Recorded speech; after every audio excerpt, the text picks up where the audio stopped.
अब हम बात करने लगे हैं सीआरएम विजन की। सीआरएम का क्या विजन है, और ऑफ कोर्स इसकी विजन स्टेटमेंट को देखना, अंडरस्टैंड करना जरूरी है, और फिर देन उसकी बेसिस के ऊपर ऑर्गेनाइजेशन कुछ अपनी प्रायोरिटीज को सेट करती है, अपने गोल्स को सेट करती है। तो सबसे पहले अंडरस्टैंड करते हैं कि सीआरएम विजन क्या है। अ CRM vision is a high level statement of how CRM will change a business, will transform a business as it relates to customer. क्योंकि ऑर्गेनाइजेशन का सब कुछ कस्टमर के ही गिर्द है, इसीलिए आप किस तरीके से ट्रांसफॉर्म करते हैं ऑर्गेनाइजेशन को कस्टमर के ऑब्जेक्टिव्स को मीट करने के लिए, that is what the CRM is all about. CRM की स्टेटमेंट देख लेते हैं, how the vision statement would be or could be. This is one of the examples. We will work with our members in a trust based relationship. Lines आपने focus करते जानी है। For example यहां बात है पहली कि it is a trust based relationship to represent their interest and to satisfy their needs for high value, for security, for peace of mind in motoring, travel, or even at home. And then we will build and maintain long-term relationship. So यहाँ पर focus जो है वो long-term relationship के ऊपर है। पहली बात ट्रस्ट बेस्ड रिलेशनशिप की थी, दूसरी बात लॉन्ग टर्म रिलेशनशिप की है, ताकि आप कस्टमर के साथ पर्सनलाइज्ड एक्सपीरियंस को मेंटेन कर सकें across all touch points, by anticipating customer needs and providing them the customized offer. To be able to see all information in one place. ये एक स्टेटमेंट सीआरएम विजन स्टेटमेंट की एक example थी, इसलिए मैंने इसको आपके सामने रीड आउट किया। अगर आप देखेंगे तो मैंने दो बातों को इसमें हाईलाइट किया और उसका ऑब्जेक्टिव बहुत क्लियर है। एक तो ट्रस्ट बेस्ड रिलेशनशिप आप स्टैब्लिश करना चाहते हैं, और दूसरा आप लॉन्ग टर्म रिलेशनशिप बिल्ड करना चाहते हैं।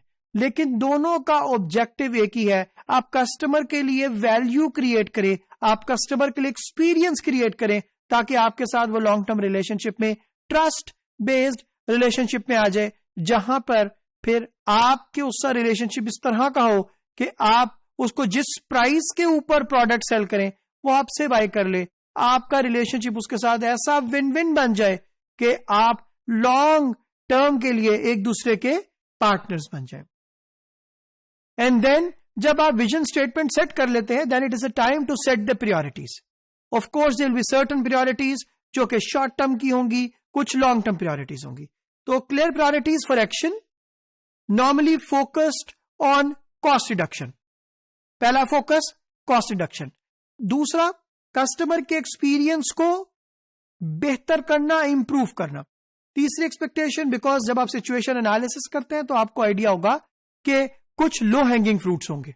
सो लो हैंगिंग फ्रूट्स यानी कि जिनसे आप फौरन फायदा उठा सकते हैं। सो आपको सबसे पहले उन लो हैंगिंग फ्रूट्स को कैप्चर करना होगा। तो this should be your first priority. लेकिन जब लॉन्ग टर्म या मैस स्केल के ऊपर सीआरएम इंप्लीमेंटेशन की बात हो तो this could be a long term priority, और ऑफ कोर्स क्योंकि ये डिफिकल्ट टू अचीव भी है ऑर्गेनाइजेशन के लिए।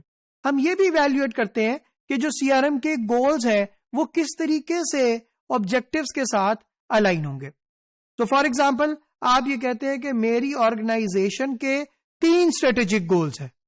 सबसे पहला स्ट्रेटेजिक गोल है customer loyalty and customer satisfaction, मेरा दूसरा गोल है रेवेन्यू ग्रोथ, और मेरा तीसरा स्ट्रेटेजिक गोल है कॉस्ट की रिडक्शन। ऑफ कोर्स ये 1 2 3 प्रायोरिटी नहीं है, लेकिन जनरल मैं एग्जांपल शेयर कर रहा हूं कि आपके कुछ भी 3 गोल्स हो सकते हैं, और नॉर्मली यही 3 गोल्स होते हैं सीआरएम की इंप्लीमेंटेशन के। आप सबसे पहले जब बात करेंगे कि मुझे क्या क्या ऑब्जेक्टिव सेट करने हैं इस गोल को अचीव करने के लिए। गोल क्या है? कस्टमर की लॉयल्टी, कस्टमर की सेटिस्फैक्शन। तो मुझे क्या करना होगा? मुझे कस्टमर के सेटिस्फैक्शन लेवल को इंक्रीज करना होगा, मुझे कस्टमर के रिटेंशन को इंक्रीज करना होगा, मुझे कस्टमर के साथ लॉयल्टी स्कीम्स शुरू करनी होंगी, इंक्रीज करनी होगी लॉयल्टी को। मुझे कस्टमर के साथ पार्टनर्स प्रोग्राम स्टार्ट करने होंगे ताकि मैं पार्टनर की लॉयल्टी को भी इंप्रूव कर सकूं। सो अगर मैं ये चारों काम करूंगा तो अल्टीमेटली ये 4 ऑब्जेक्टिव्स फुलफिल होंगे, तो मेरा स्ट्रेटेजिक गोल नंबर 1 अचीव हो जाएगा। इसी तरीके से अगर मैं स्ट्रेटेजिक गोल नंबर 2 की बात करता हूं, विच इज रेवेन्यू ग्रोथ। अब मुझे रेवेन्यू को ग्रोथ करने के लिए क्या करना होगा? सबसे पहला ऑब्जेक्टिव मैं सेट करता हूं कि मुझे अपनी सेल्स रेवेन्यू को इंक्रीज करना है। मैं कैसे कर सकता हूं? मुझे क्रॉस सेल और अपसेल की अपॉर्चुनिटीज को आइडेंटिफाई करना होगा, एक्सप्लोर करना होगा।